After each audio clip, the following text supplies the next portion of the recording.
Alright, omulungi atugoberera ku mukutu ogwa Credible Media. Yuji salamu alaikum wa rahmatullahi wa barakatuh. Ganja Fadi gemanya. Tubaza okulike anti mutambula naffe nabwe ekito tubasaba okusubscribinga kikulu, okulikinga omno okusharinga content waffe twongera okulabika ntambula ffenna. Wakati mukuba tochi n'okumulungula amawulire nga bwe gaba gatambula mu nnyaffe Uganda.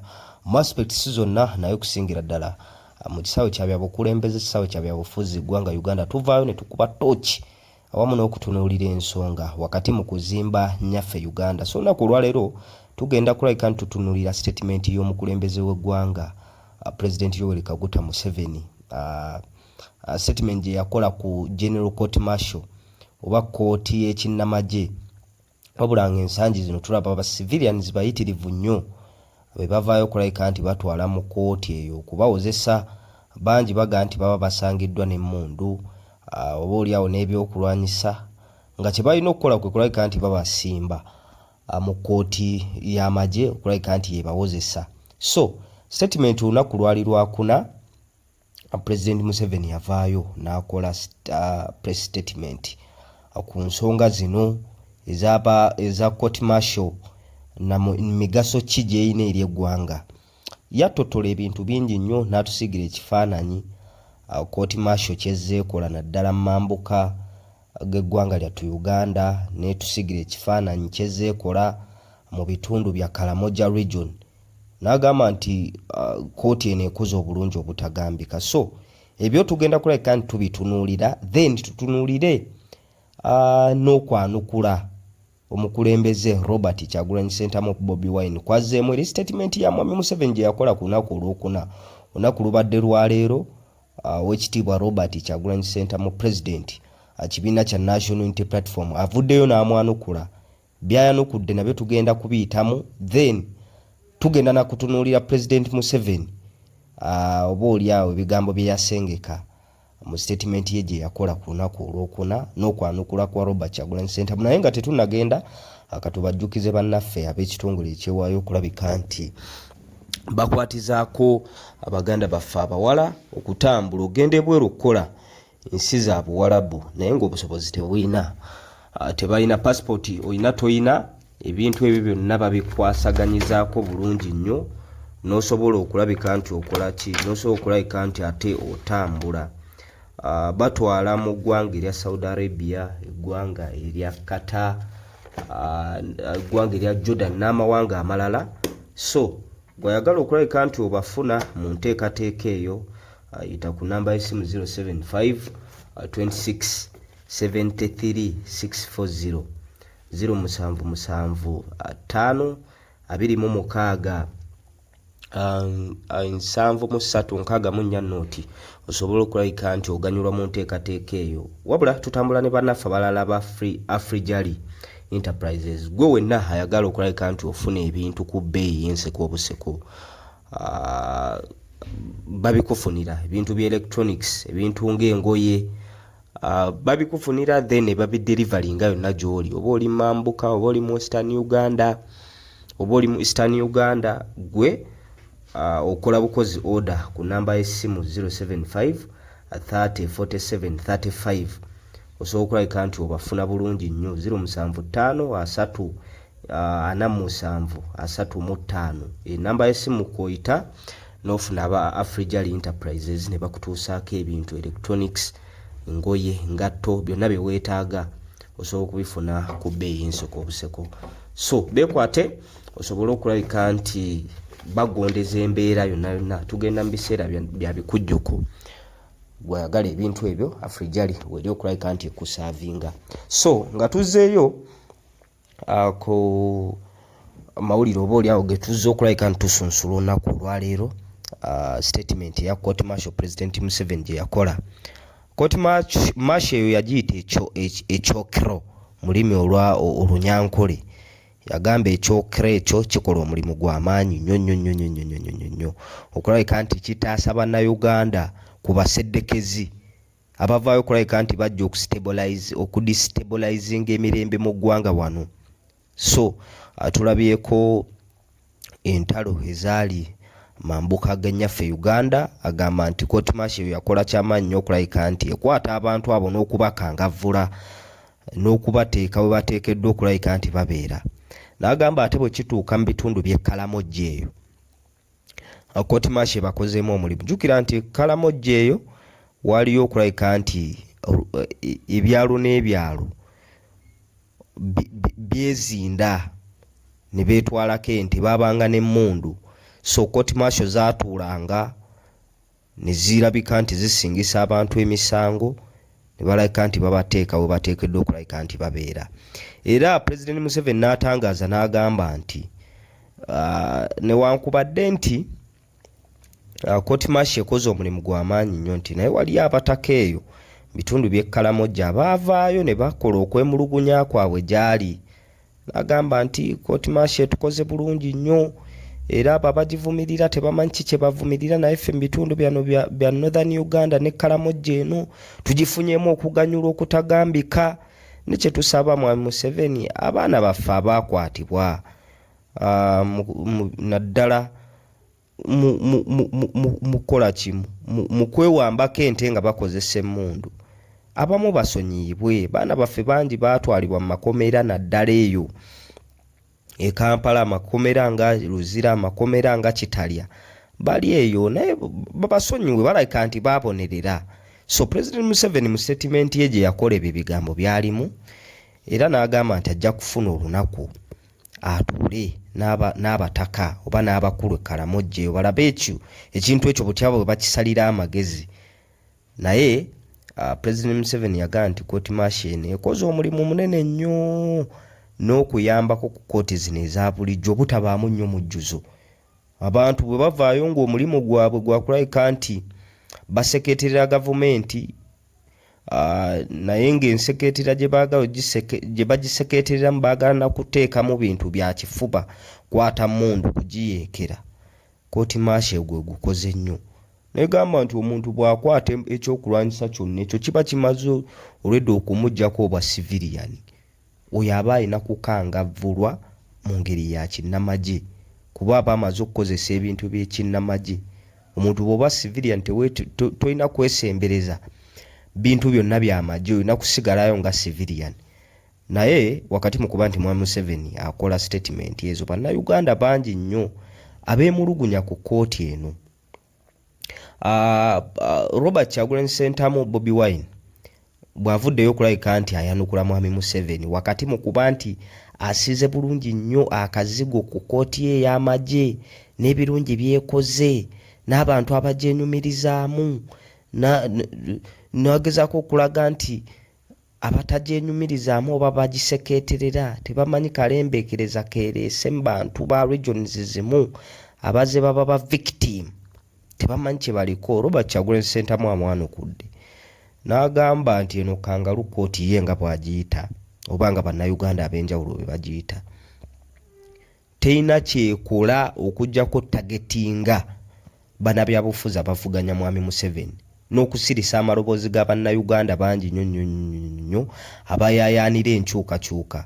Azeyo n'atusiigira ekifaananyi nti Court Martial eno kennyini baagimusimbamu ye ng'omuntu wakati mu kuba nti bamulumiriza nti yalina emmundu mu bitundu bya Arua. Tujjukira akalulu ako aka Kassiano Wadri, Oweekitiibwa Robert Kyagulanyi Ssentamu ono we baamukwata ne bamuba bubi nnyo, bantu nga bazaake baayisibwa bubi nnyo, yasindika mu bulamu bwe bwasigala eyo mu bitundu bya Arua. Wakati mu kuba nti Robert Kyagulanyi Ssentamu baamukwata ne bamugamba nti mu hotel room we yali mbu baamusanga n'emmundu, ne buli kati emmundu eyo akyagibasaba, emmundu yange eriwa? Okitegeera? Ansa tezivaayo ku mwanukula emmundu gye baali bamulumiriza nti yayina baagiteekawa. So Robert Kyagulanyi Ssentamu ono yakwatibwa n'akangavvulwa, era tujjukira statement Mwami Museveni gye yakola nti bannange tulabye byonna ebyabaddewo mu Arua, naye omwana oyo Bobi Wine oyo mumunkubidde bulungi nnyo. Iyo statement mu butuufu yava mu kamwa k'omukulembeze w'eggwanga ku mukulembeze munne mu mbeera ezifaananako bwezi. So Robert Kyagulanyi Ssentamu ye avumirira ne sekuvumirira yenna Court Martial, agamba nti ssemateeka w'eggwanga ono akirambika bulungi nnyo nti omuntu yenna nga civilian tayina kusimbibwa mu maaso ga kkooti y'amagye. Kkooti y'amagye eyina kulabika nti ewozesa bannamagye abeeyisiza obubi, bannamagye abeeyisiza obubi nga bali mu ntalo ne mu mbeera zonna. Civilian yenna ayina kulabika nti atwalibwa mu civil courts oba kkooti z'abantu ba bulijjo ne zimuwozesa. Gavumenti bw'eba yeemulumiriza obujulizi n'ebuleeta, gavumenti obujulizi bwereeta bwe bumuluma ng'afuna ekibonerezo kye. Ni tewali nsonga lwaki munnansi avaayo okulabika nti yeenyigira mu by'obukulembeze oba asitula eddoboozi lye ku ebyo ebimunyigiriza ate n'atwalibwa mu kkooti y'abannamagye okumukangavvula. Bubwe nkyagamba nti kino si kya mu mateeka ag'ensi yonna n'aga wano mu nnyaffe Uganda. So n'asaba Omwami Museveni mbagirawo kkooti eno ekole mulimu gweteekeddwa kukola, omulimu ogwagitonzaawo mu mwaka gwa 2024 bwe mbaseerabidde kkooti eno lwe yatandikawo. Ekole omulimu ogwagitonzaawo kuba ensi zonna ziba ne court martial, naye omulimu gwa court martial oba kkooti y'ekinnamagye kulabika nti ekangavvula abo bannamagye ababa tebeeyisizza bulungi okusinziira ku mateeka agabatwala. Era munnansi yenna ne bw'aba asangiddwa n'ekintu kyonna ekimenya amateeka oba ng'emmundu ng'eyo, kkooti ez'abantu ze zirina okulabika nti zikola ki? Zizina okulabika nti zimulamula. Gavumenti ejja n'obujulizi bwe bumuluma n'afuna ekibonerezo kye. Naye Robert Kyagulanyi Ssentamu agamba ne bw'olaba Mwami Museveni awaana kkooti eno n'okugisiiga akazigo, akimanyi bulungi nnyo nti kati ekigendererwa kyayo kyakulabika nti esilensinga oba egezaako okulabika nti esuppressinga amaloboozi g'abo abavaayo okulaga obutali mumativu ku butya ebintu we bitambula mu nnyaffe Uganda. Era ssaawa zino tuyina ekigambo ekitambula ennyo ekyaba political prisoners ng'abasinga era obalaba nga babawozesa mu kkooti ya kinnamagye, babasibako emisangosango oba oliawo gavumenti n'erema n'okuleeta obujulizi obubaluma nga newankubadde baba mu kkooti martial. Kati recently awo Bobi Wine bigambo bye byasengesa, agambye nti abaana bano ba Olivia Lutaaya ne bannaabwe basaanya baamala mu nkomyo nga basindikiddwayo kkooti y'amagye emyaka egiwerera ddala 4. Gavumenti n'ebula obujulizi obubaluma abaana bano okusingisibwa omusango. Emisango egyo gye baabateekako nti babasanga n'ebyokulwanyisa Bobi Wine yabibawa okusinziira ku bigambo bye baayogeranga.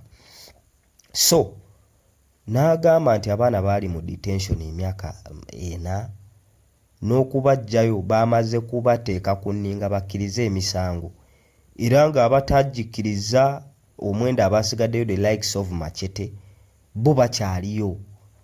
Kitegeeza nti kkooti eno ekigendererwa kyayo kyakuteeka intimidation oba okutiisatiisa bannansi baleme okulabika nti batuulira oba baleme okulabika nti bafulumya amaloboozi gaabwe ku ebyo ebibaluma oba ku ebyo ebitatambula bulungi mu ggwanga.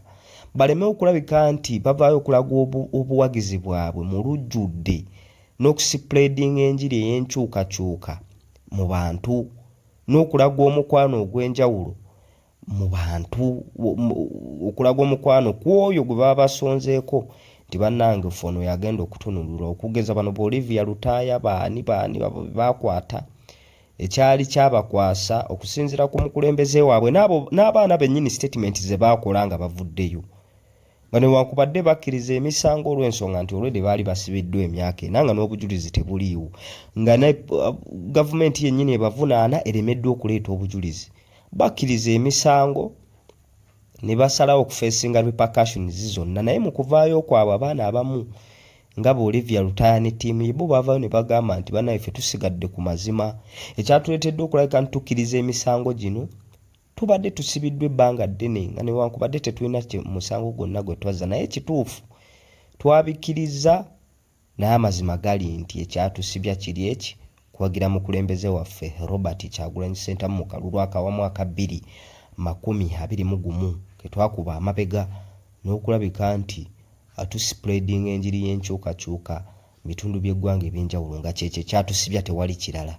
bino byonna twabikkiriza olw'ensonga nti babadde bataddeko akazito n'okulabika nti tubadde tuludde okulaba ku b'eŋŋanda zaffe, ku baana baffe, ku mikwano gyaffe n'okuyagga kwe tubadde tuyaggiramu mu kkomera kyatuleetera okulabika nti tukkiriza emisango, naye ekituufu kye kino ekyatusibya kuvaayo kuwagira muntu waffe, ku mwagalwa waffe Robert Kyagulanyi Ssentamu mu mbeera ezifaananako bwe zityo. So ebimu nno ku byaleetedde Mwami Museveni okukola statement eyo eya court martial eyagoyinga ennyo viral ku lunaku olwokuna, era n'omukulembeze Robert Kyagulanyi Ssentamu gyavuddeyo okwanukula olunaku olwaleero kwe kwatibwa kwe yali omukulembeze w'FDC era yali akutte omumuli ebbanga eddene nnyo lya myaka 2 ku ludda olw'opposition retired Colonel Dr. Kizza Besigye okukwatibwa mu bitundu bya ggwanga lya Kenya.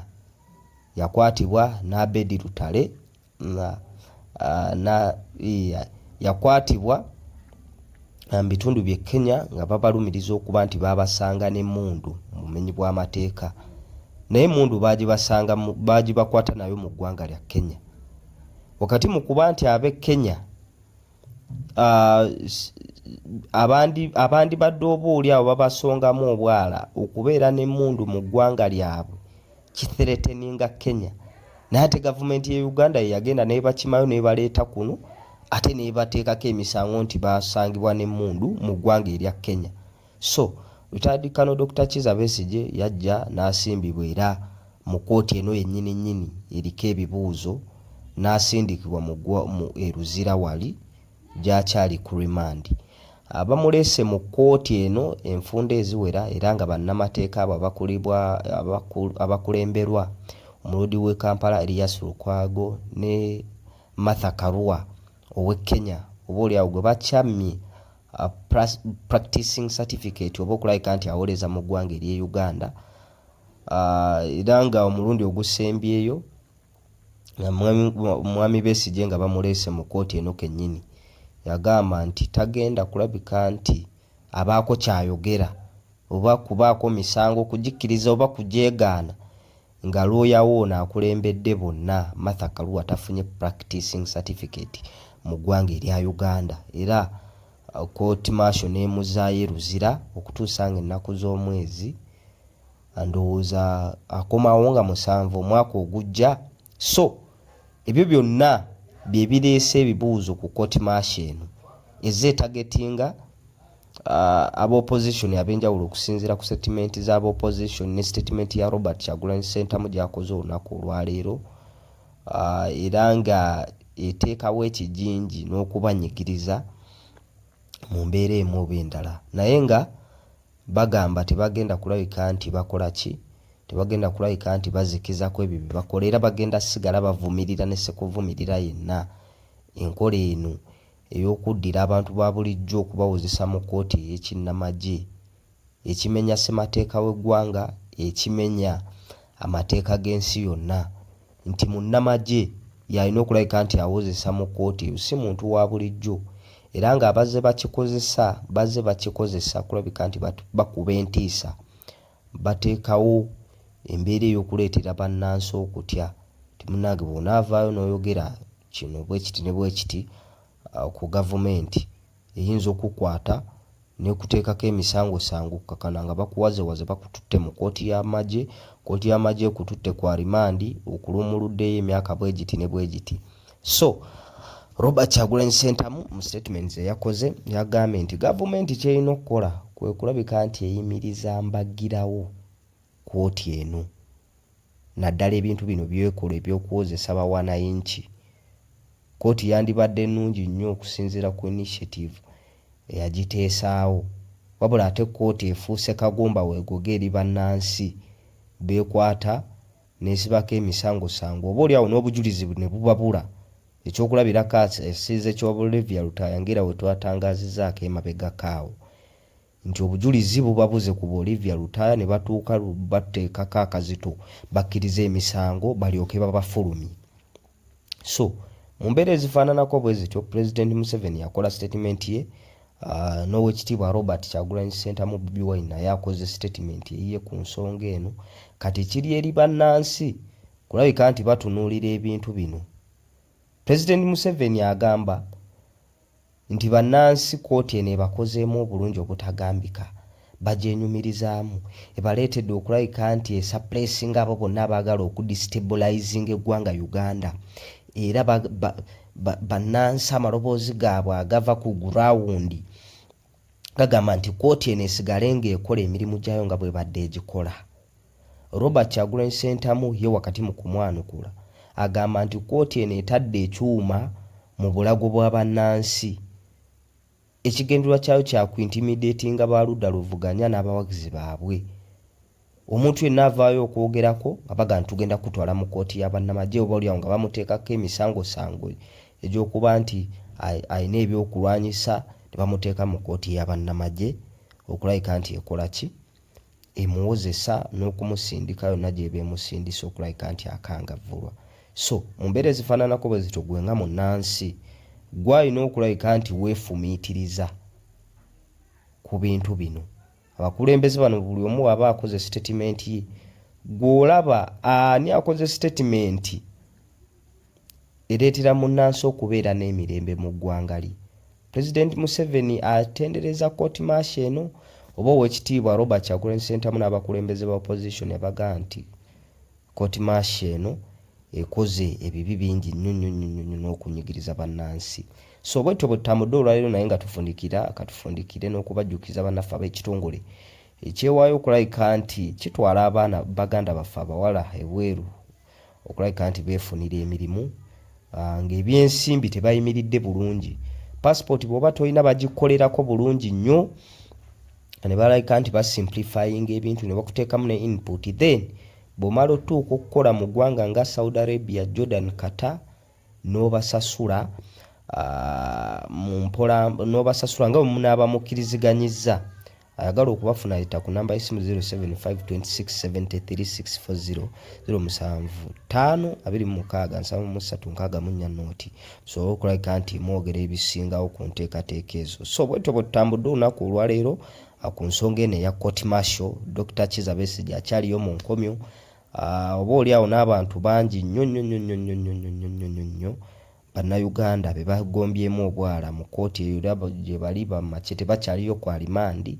So Bobi Wine avuddeyo n'akola statement okwanukula statement ya President Museveni ku nsonga ezo, naye nga tubebaza okulabika nti mutambula naffe ku mukutu guno ogwa Credible Media UG. Tubasaba okusubscribinga, kikulu okulayikinga awo muno kusharinga content waffe, twongera ate okulabika nti tutambula ffenna wakati mu kuba tochi mawulire agaba gatambula mu nyaffe Uganda. Ganja Fadi ge mannya. Salaamu alaikum wa rahmatullahi wa barakatuh.